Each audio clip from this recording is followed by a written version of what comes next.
Bonjour Carlos Moreno.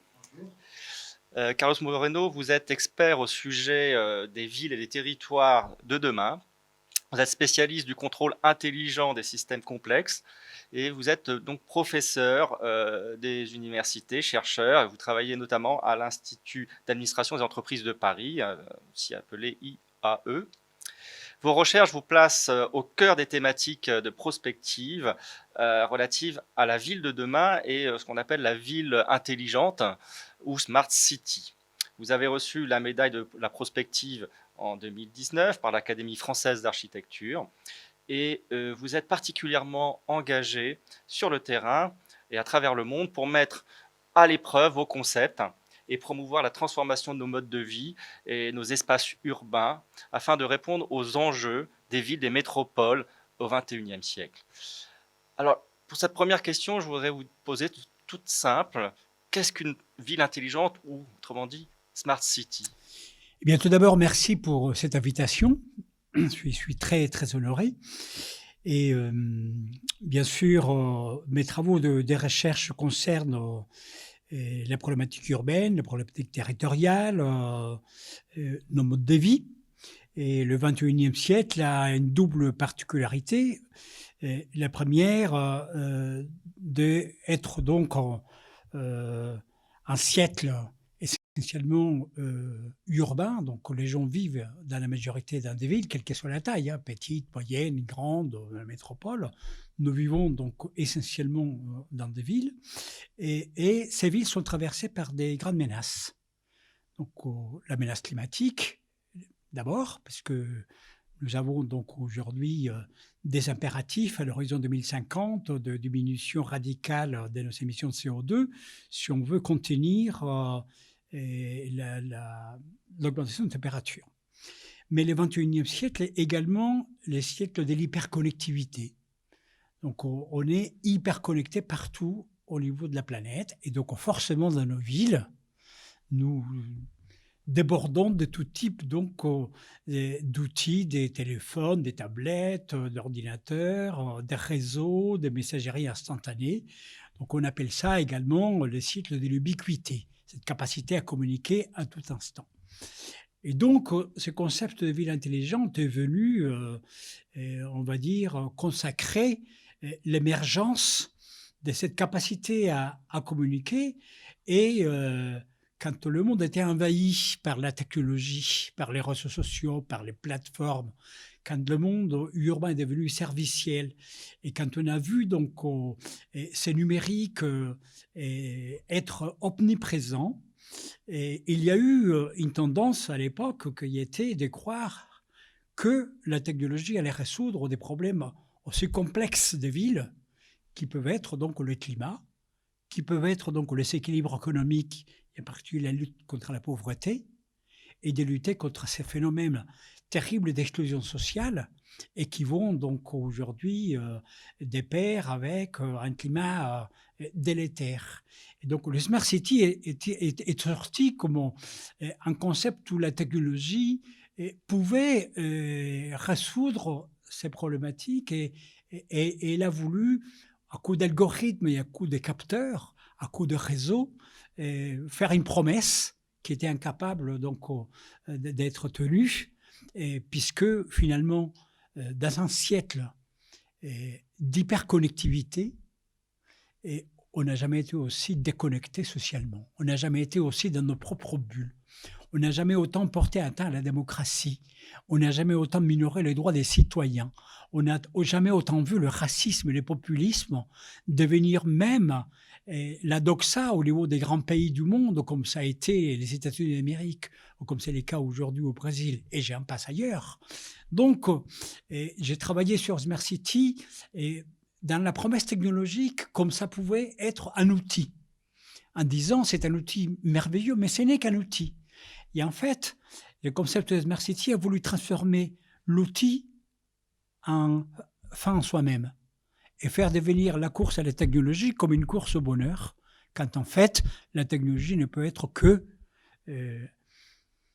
comme dirait notre ami feu philosophe Bernard Stiegler, un pharmacon.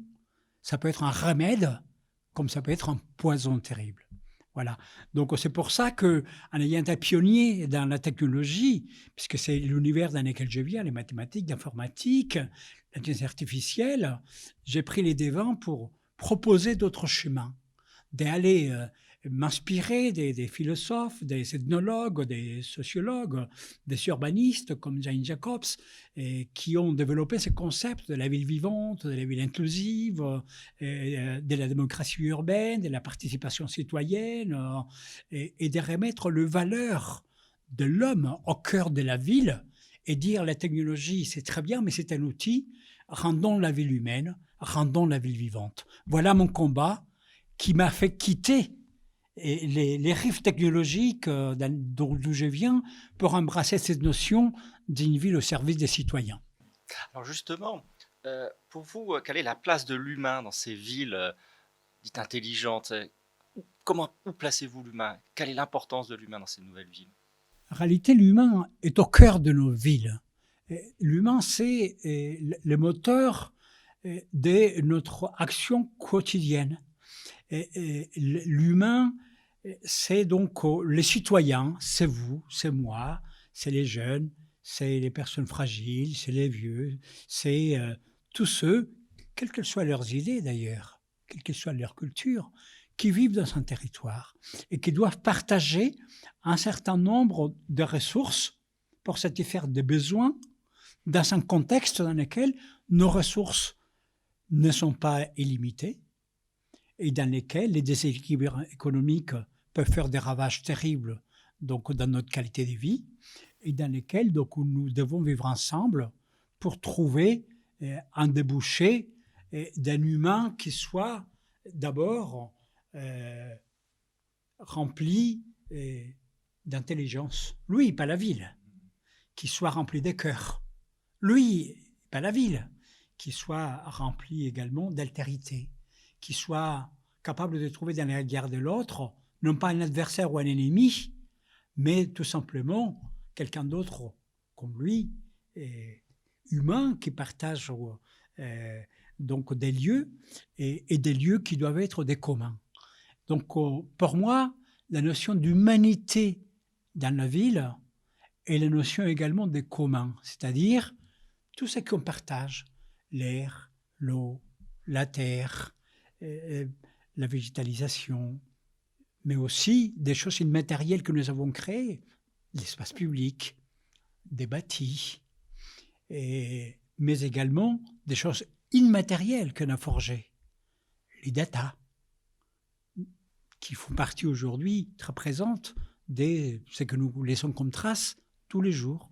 Et donc je pense que le combat que j'ai épousé avec la ville vivante, avec ce que j'ai appelé la Human Smart City, la Smart City humaine, et le combat de l'intelligence humaine et de l'intelligence de cœur. Parce qu'en fait, la seule intelligence qui vaille, et c'est ça être intelligent, c'est notre capacité d'adaptation à vivre dans des contextes qui changent, parce que la ville, avant tout, est quelque chose qui change en permanence, et notre capacité à nous adapter positivement pour trouver les leviers, les déclics d'un meilleur vivre, c'est ça les vrais combats aujourd'hui, et c'est ça que j'appelle placer donc l'humain au bout de la rue avec son cœur.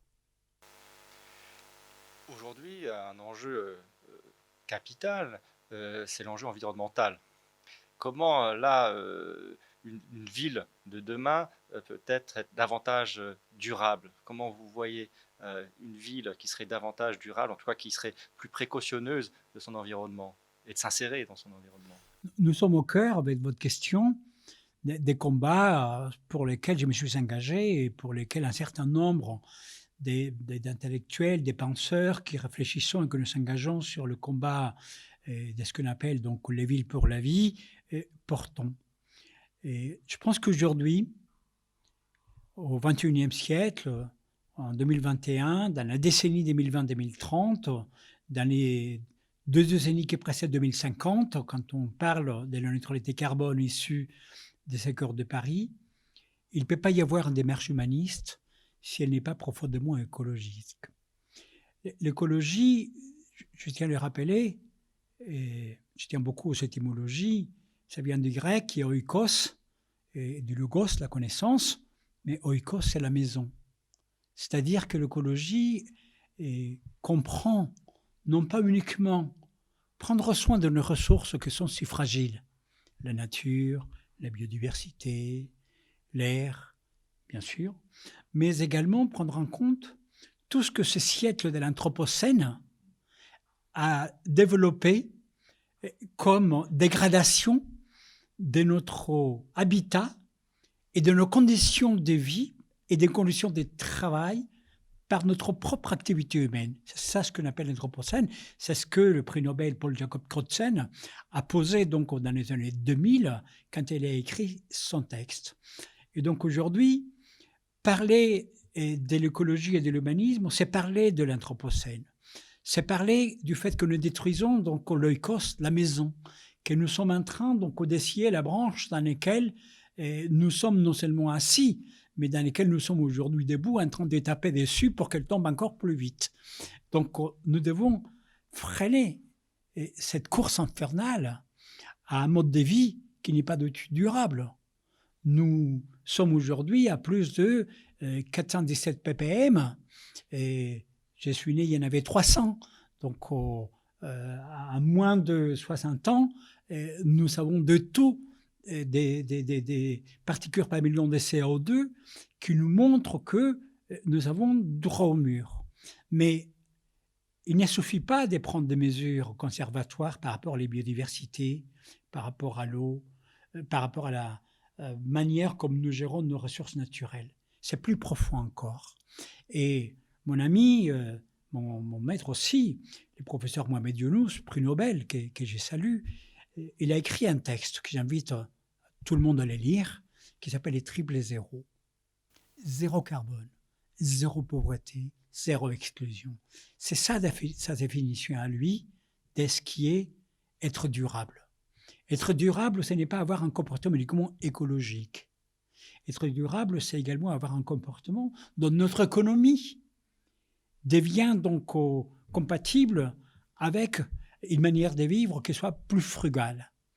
Et être durable, c'est également donc avoir un rapport avec les autres, un rapport social qui nous permet de diminuer les tensions et de rendre les espaces dans lesquels nous habitons donc plus accessibles. Le professeur Younous, il dit, être durable, c'est être dans des villes qui sont viables, qui sont vivables et qui sont équitables. C'est les trois que nous devons chercher. Et c'est ça aujourd'hui, je pense, le moteur de notre action. Être vivable, être viable, être équitable. C'est battre pour l'écologie, c'est battre pour l'économie et c'est battre pour l'impact social. Chaque euro de nos investissements quotidiens doit avoir un retour d'investissement sur le plan écologique pour mieux vivre, sur le plan économique pour une économie de partage et sur le plan social pour avoir une vie plus inclusive, plus accessible à chacun de nous tous. Alors, une ville, c'est là où habitent les citoyens. Donc il y a une relation entre la démocratie et la ville qui est quelque chose d'évident. Alors pensez-vous qu'une ville du futur pourrait permettre de relancer une citoyenneté plus active, puisqu'on dit aujourd'hui qu'il y a parfois un déficit d'engagement des citoyens, malgré des initiatives qui existent, mais globalement, il y a le souci de relancer la citoyenneté. Est-ce que vous voyez dans les villes du futur des moyens possibles de relancer cette citoyenneté? Totalement, complètement. J'ai dit à ceux qui nous regardent qu'il est très important de faire les différences entre la ville, c'est-à-dire les lieux dans lesquels on vit, cet ensemble d'infrastructures que l'on a construit pendant des années, parfois pendant des siècles. On vit même dans des villes millénaires. C'est le cas de Paris où nous sommes aujourd'hui.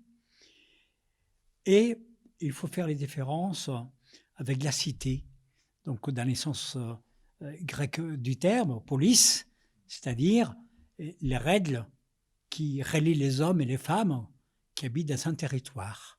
Cité, police, ça va ensemble, ça nous amène à cette notion de police, c'est-à-dire de la chose publique, de ce que nous partageons. Et donc, j'ai dit souvent, donc mon dernier livre, je l'ai appelé, pas les droits à la ville, je l'ai appelé droits de cité. Parce que les droits à la ville, c'est les droits à avoir effectivement des conditions de vie qui doivent être dignes, au niveau écologique, au niveau économique, au niveau social. Mais nous devons aller au-delà, parce que le droit des cités, c'est le droit de participer justement à la chose publique.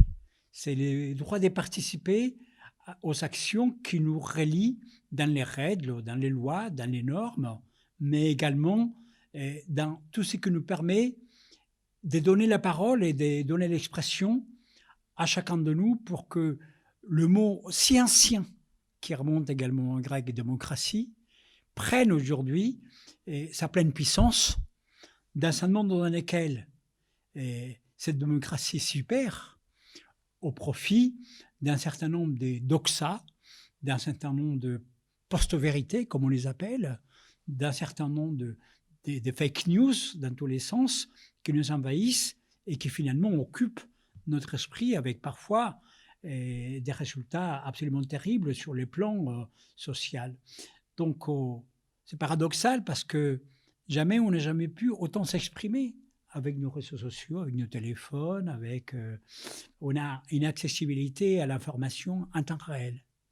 Mais également, jamais on n'aura été aussi perturbé. Donc, par rapport à l'expression démocratique, il faut remonter à loin pour voir une Europe submergée par des vagues, des pensées noires, c'est le cas de dire, même brunes, qui rôdent, et dont l'élément essentiel, c'est la négation de l'autre, c'est le nier le droit à être quelque part, c'est considérer l'autre comme un ennemi qui vient lui ôter sa culture, son travail, et qui crée donc autant de phénomènes aujourd'hui de fermeture et donc d'exclusion et des tensions.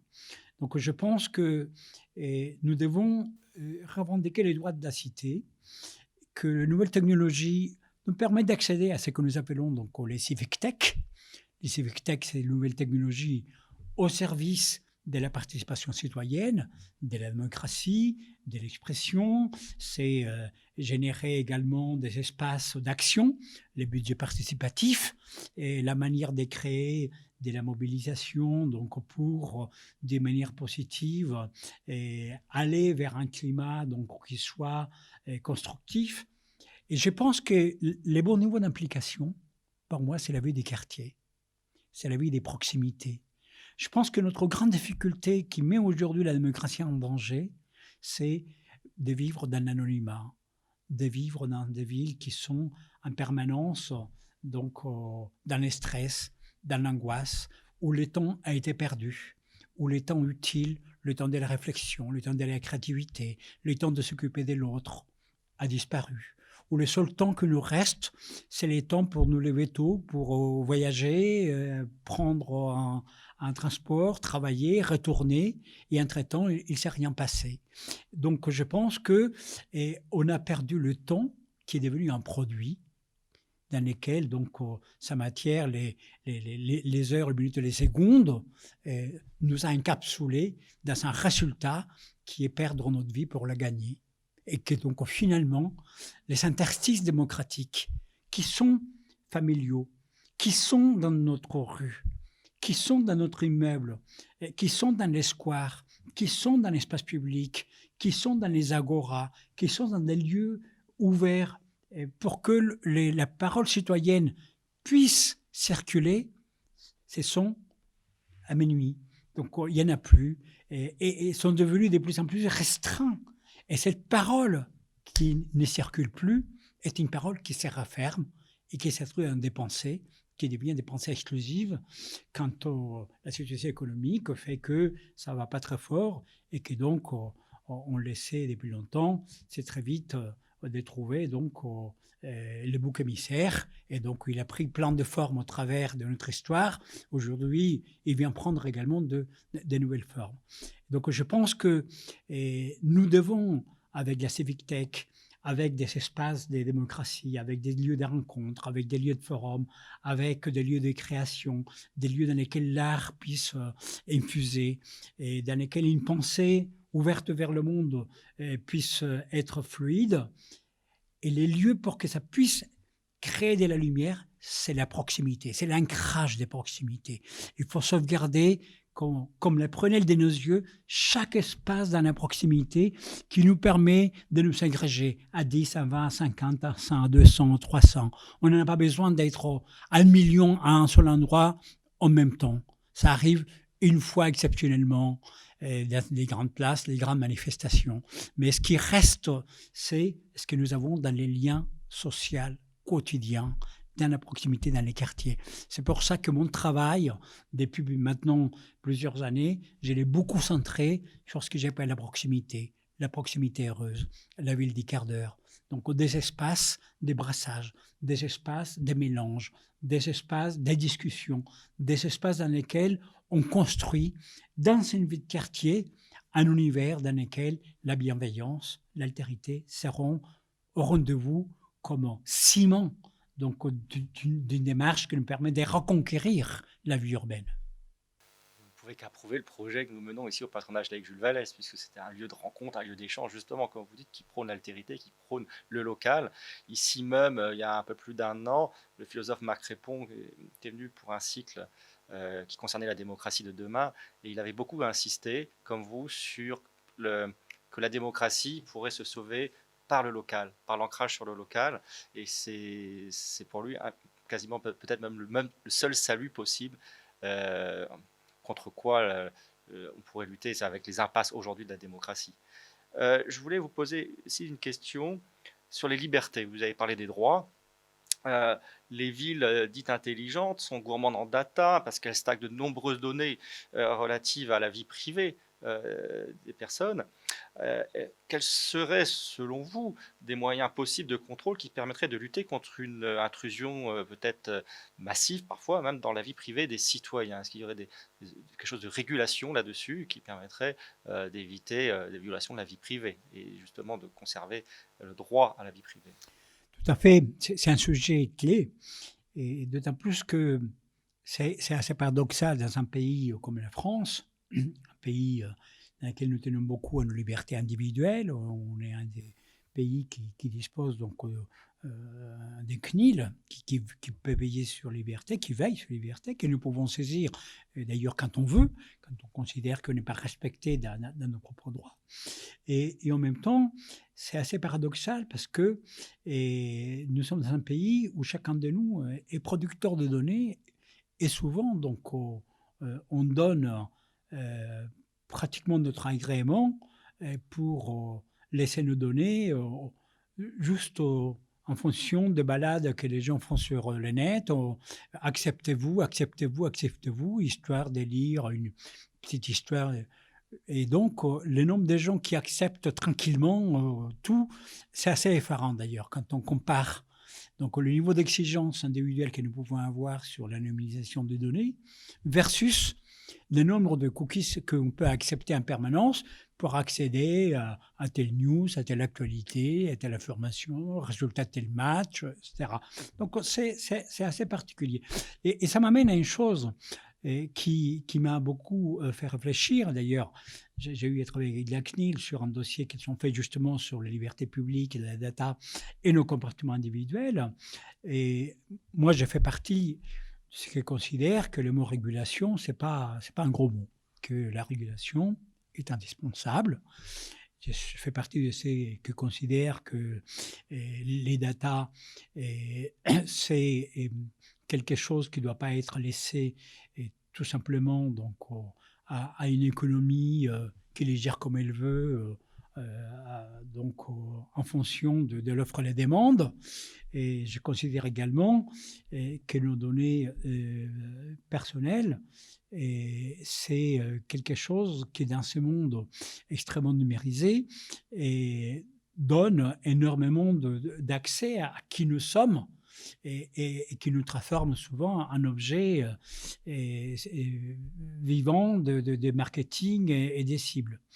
Et de l'autre côté, donc je suis partisan des mesures régulatoires, les chartes des données, et donc j'ai préconisé le fait que dans un monde devenu urbain, on puisse faire appel à ce qu'on appelle donc des tiers de régulation, qui puissent jouer donc un rôle, mais nous sommes dans un monde dans lequel, il faut bien se le dire aussi, les plateformes numériques, et souvent donc américaines, qui ont une position quasiment monopolistique, jouent un rôle extrêmement massif de capturer donc nos données et même avec nos données, de détruire de notre valeur, de nos proximités. On le voit avec Airbnb, par exemple.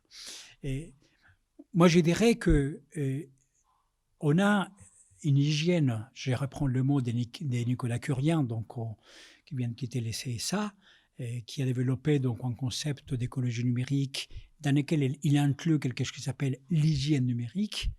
Je pense qu'on a une hygiène numérique qui nous est souvent absente. On a une hygiène numérique qui nous est absente parce que souvent nous-mêmes nous prêtons au jeu d'être le propre nous-mêmes, c'est qui donnons nos données pour un oui et pour un non. Donc, comment pouvoir contrer cette espèce d'hétéronomie qui nous tombe par-dessus en permanence? Et je pense que nous, citoyens et consommateurs d'un monde dans lequel on consomme beaucoup de choses inutiles, mais producteurs de beaucoup de données que nous laissons donc en permanence, et nous devons avoir un comportement vis-à-vis de nous déjà plus exigeant. Et nous devons également être beaucoup plus exigeants vis-à-vis des plateformes, et nous devons donc aller vers des économies régulatoires qui nous servent de pare-feu. À ce stade aujourd'hui, ce combat, il est très très loin d'être gagné. Quand on voit la difficulté qu'ont les villes pour s'opposer, par exemple, au carnage fait par des plateformes comme Airbnb, c'est toujours très délicat parce que c'est un mouvement qui nous échappe. Et de plus en plus, le contrôle de nos propres données. Et on est dans une espèce de boucle qui s'auto-alimente, mais d'une manière négative, parce que la place prise par les plateformes numériques dans nos vies, elle devient trop forte.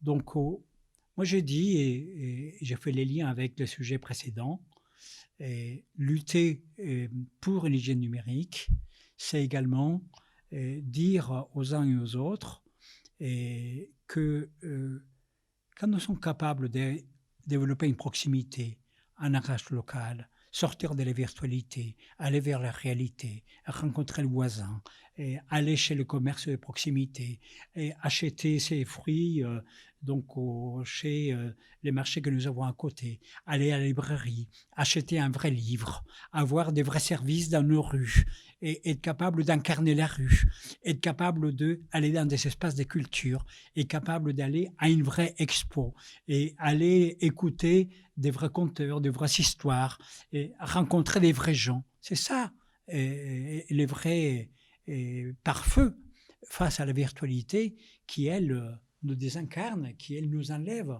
une certaine partie de nous qui est notre richesse. Moi, j'ai dit aujourd'hui que le meilleur antidote, c'est cette proximité. C'est pour ça que j'ai développé ce concept de la ville des quarts d'heure. La ville des quarts d'heure dans laquelle, donc, à un quart d'heure de chez soi, on a une intensité de vie qui nous permet de l'incarner vraiment. Je pense que le meilleur antidote par rapport à cette virtualité qui détruit de la valeur, c'est une proximité qui crée de la valeur. Et ces combats aujourd'hui, je suis très engagé parce que je pense qu'il y a un vrai levier, qu'il y a une vraie bascule et que donc on peut créer une autre dynamique numérique.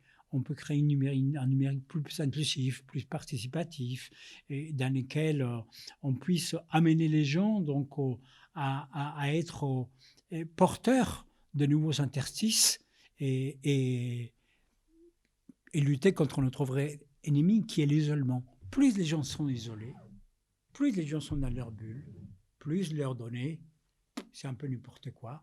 Et c'est ces cercles-là qu'il faut couper. Je voudrais vous poser une question relative à l'urbanisme et aux divers des cultures. Est-ce que les villes de demain ne seraient pas un peu standardisées et perdraient justement le contraste qu'il pouvait y avoir, ne serait-ce qu'il y a quelques décennies? C'est une excellente question et vous avez tout à fait raison. C'est aussi un de mes combats. Vous avez, quand il y a eu cette idée de la ville des demain basée sur les technologies, une des choses qui m'a hérissé les poils, je peux le dire, même s'il ne me reste plus tellement, et c'est le fait d'avoir vu tous ces géants de la technologie qui arrivaient à Rio de Janeiro, à Sao Paulo, Santiago de Chili, Barcelone, Madrid, Paris, Toulouse, et j'en passe, on peut en continuer, et dans lesquels il disait, voilà, la ville des demain, la ville du futur, avec la technologie, voilà comment on va régler les problèmes de circulation, voilà comment on va régler les problèmes de pollution, voilà comment on va régler les problèmes liés à l'éducation, même à l'administration de la ville. Et donc, il déballait des boîtes et des boîtes donc, qui étaient censées apporter donc, cette espèce de nouvelle panoplie. Et moi, ça m'a effaré complètement. Et d'ailleurs, ça a été un des clics qui m'ont amené justement à proposer d'autres paradigmes. Parce que les copier-coller dans les villes, ça ne marchera jamais. Ni aujourd'hui, ni demain, ni après-demain. Aussi belle soit la technologie, aussi puissants soient les algorithmes, aussi belles soient les promesses derrière, parce que chaque ville a une complexité. Et même à l'intérieur d'un même pays. On ne pourra jamais appliquer à Paris des choses qui sont faites, qui peuvent marcher par rapport à Lyon et Marseille, pour situer ces trois premières villes, et j'en passe, au niveau de l'Europe. Donc, vous avez tout à fait raison. Je me bats beaucoup pour ce que j'appelle l'ADN de la ville. Identifier qu'est-ce qui fait donc, qu'à Paris, à Toulouse, à Lyon, à Marseille, il y a des choses qui me font bouger, d'autres qui ne me font pas. Et je pense que c'est ça, ce que j'appelle la complexité. Et Edgar Morin, donc notre grand philosophe universel, bientôt centenaire par ailleurs, nous a appris en disant la ville est à moi et moi je suis dans la ville. C'est-à-dire qu'il y a une relation humaine par rapport à un passé, à une histoire, à une culture, à une économie, à une géographie, à des faits aussi, à des faits religieux ou des faits culturels dans l'essence globale du terme. Donc, je pense que nous avons aujourd'hui besoin de comprendre les spécificités de chacune des villes. Et que notre grand défi est celui-là. C'est de trouver les spécificités de chaque ville, non pas pour devenir des identitaires, mais au contraire, pour ouvrir cette ville au monde, mais tout en étant dans ses racines. Pour offrir des ressources culturelles et non des identités. Exactement. C'est ça notre combat. C'est ça, et c'est ça un combat que j'épousais également. Vous savez, j'ai affaire aux identitaires partout dans le monde. Je suis né en Amérique latine, je suis né en Colombie, je suis arrivé en France, j'avais 20 ans, réfugié politique. J'ai fréquenté ces quartiers-là quand j'avais 20 ans, 21 ans, 22 ans. J'ai vu le racisme face à moi. Retourne dans ton pays, c'est des vécus. J'ai aujourd'hui 62 ans, 42 ans. J'ai encore des gens qui me disent retourne dans ton pays. Aujourd'hui, à 62 ans, je suis devenu français. D'ailleurs, je n'ai qu'une nationalité, la française. J'étais apatride. Vous voyez ? Et donc, quand les gens me disent retourne dans ton pays, parce que j'ai des propos qui sont des propos universalistes, parce que je crois à cet universalisme qui est l'essence même de la nature humaine. Bien sûr, j'y crois aux différences et au respect de ces différences. Parce que ce sont des racines dans lesquelles nous sommes. Et sans comprendre ces racines, on ne peut pas aller vers le futur. Mais les identitaires, c'est prendre les racines comme un but en soi-même et c'est replier sur un monde qu'on a connu, c'est refusant de voir. Donc un monde qui évolue et qui change. Et donc aujourd'hui, l'équilibre il devient difficile entre préserver l'universalisme, préserver la laïcité, préserver les principes républicains, préserver la liberté, l'égalité, fraternité. Ça a l'air de rien, mais c'est extrêmement profond. Et aujourd'hui, être dans cette sillage-là, tout en étant fier de sa ville, je suis très fier de ma ville, de Paris, tout en étant fier de mes origines, je suis né en Amérique latine, j'aurai toujours un accent que je porterai toujours. Et j'ai une référence à l'Amérique latine, à mes racines, à mes origines, à mes cultures, qui effectivement, ceux qui sont nés en France, ne peuvent pas en avoir. Mais c'est cette richesse-là que je pense que nous devons faire émerger aujourd'hui comme un atout, comme une richesse, et pas comme une punition, comme une menace. Et donc, ce que vous venez de dire est vraiment extrêmement important. Et aller vers les racines de la ville et laisser donner les ailes, justement, qui nous permettent d'avancer et de progresser pour un monde meilleur.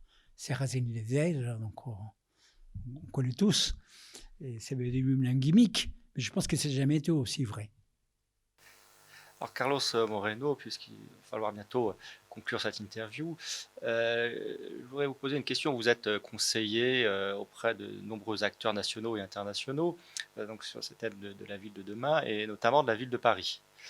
Et donc je voudrais avoir votre avis sur l'évolution. Comment vous voyez Paris et le Grand Paris à court terme, à moyen et à long terme, si vous voulez bien se prêter à cet exercice. Exercice difficile par rapport à la complexité, puisqu'il y a deux questions, donc au Paris lui-même et les Grands Paris, qui sont deux entités administratives différentes. Paris, donc, avec ses 17 arrondissements aujourd'hui, sa maire, donc Anne Hidalgo, que je salue ici, donc une femme courageuse, visionnaire, également pragmatique, elle-même d'origine culturelle donc hispanique, et en plus une femme à la tête donc de cette ville. Et bien sûr le Grand Paris, qui est une grande complexité administrative. On vient de fêter ses 10 années, est composé par 11 établissements territoriaux qui a chacun sa propre gouvernance, et le tout avec des prérogatives qui sont restées toujours un petit peu limitées. Si on veut comparer les grands Paris avec les grands Londres ou avec New York ou même le Gala de Madrid. Donc, je pense que ce soit Paris ou que ce soit le Grand Paris, à l'horizon donc au 2050, les défis sont quand même les mêmes et sont majeurs. Le défi climatique, la neutralité carbone, limiter donc une température qui peut menacer notre qualité de vie, c'est déjà un élément donc extrêmement fort. Deuxièmement, nous sommes, que ce soit la ville de Paris ou que ce soit les Grands Paris, soumis à des contraintes économiques extrêmement fortes. Nous ne devons pas ignorer que nous sortons maintenant donc du Covid bientôt dans une crise économique jamais vue, et avec un sentiment de pauvreté qui s'accroît dans des quartiers de Paris, mais également au niveau de l'Île-de-France, des inégalités extrêmes, les 92, 78, deux territoires qui sont très, très riches. À eux seuls, c'est parmi les premières richesses territoriales à l'échelle de l'Europe, et qui côtoient les 93 départements les plus pauvres de France, dans des conditions extrêmement difficiles, et qui a subi de plein fouet la crise du Covid, parce que c'était les premiers de corvée également, et qui ont laissé leur lot de morts, des gens qui ont souffert des plein-pieds. Et donc, c'est cet ensemble Paris et Grand Paris qui sont différents, mais qui sont indissociables, et qui doivent aujourd'hui et donc avancer face à la menace climatique. C'est même plus une menace, ont dit les scientifiques il y a 3 semaines. Ils se sont dit qu'on ne parlera plus de menace, on parlait d'urgence. Face à l'urgence également liée à la pauvreté. Et, cher ami, nous sommes à la veille des élections. On ne peut pas présupposer ce qui va se passer, mais ce que nous savons aujourd'hui, c'est que ce qui porte un langage d'exclusion, ce qui porte un langage dans lequel le populisme est à fleur de peau, on sent qu'il y a une espèce de vent en poupe qui est aussi national, qui est aussi international, et qui va accroître les difficultés à venir, parce que les beaux commissaires sont là. Donc, et souvent, c'est les étrangers, et souvent, voilà, c'est lié à des situations qui sont douloureuses et qui nous mettent au pied au mur. Donc, moi, je dirais qu'aujourd'hui, ce territoire a une très belle chance. Nous avons les Jeux Olympiques à l'horizon 2024. Nous avons un projet qui est les Grands Paris Express à l'horizon 2030. 67 nouvelles gares, des nouvelles lignes radiales. Donc, j'ai dit que nous avons une très belle opportunité aujourd'hui, qui est de transformer Paris et les Grands Paris dans une grande métropole mondiale bouillonnante que j'appelle de tous mes voeux, polycentrique, la ville des quarts d'heure, les territoires des meilleurs, où chacune de ces nouvelles gares, ça ne va pas être une gare, ça va être des lieux de vie, ça va être des cercles concentriques des créations des valeurs écologiques pour préserver nos ressources, des valeurs économiques pour créer des nouveaux lieux de relocalisation et de production et d'emploi, et des lieux de justice sociale pour battre l'exclusion et pour battre également le communautarisme de toutes sortes, et pour rendre aussi à l'esprit républicain la place qui lui est due et qui parfois donc souffre énormément dans ces situations de crise. Et donc, je suis un optimiste par nature, et donc je reste convaincu que les valeurs que nous portons de la République seront donc un socle sur lequel on pourra reconstruire un univers de bienveillance, d'altérité, des créations économiques et d'emplois, de justice sociale, et qui permettra que les digues du racisme, de l'intolérance, du communautarisme puissent céder. Je pense qu'on va traverser une phase très difficile encore. Je pense qu'on n'est pas encore arrivé au bout de ces mouvements d'exclusion. On a les élections nationales l'année prochaine. Sans être un grand devin, rien que le sondage aujourd'hui nous montre que nous avons en face déjà affaire à une candidate de deuxième tour dont ses propos sont basés sur cette exclusion et qui augure donc encore de secousses et des difficultés.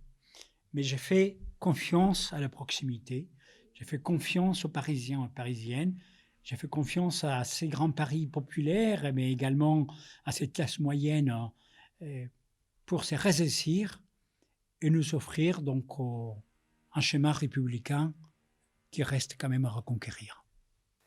Merci beaucoup, Carlos Moreno, pour ce message d'espoir et pour cette vision, ce regard sur nos villes, nos territoires de demain. Merci. Merci pour l'invitation, c'était un très grand plaisir.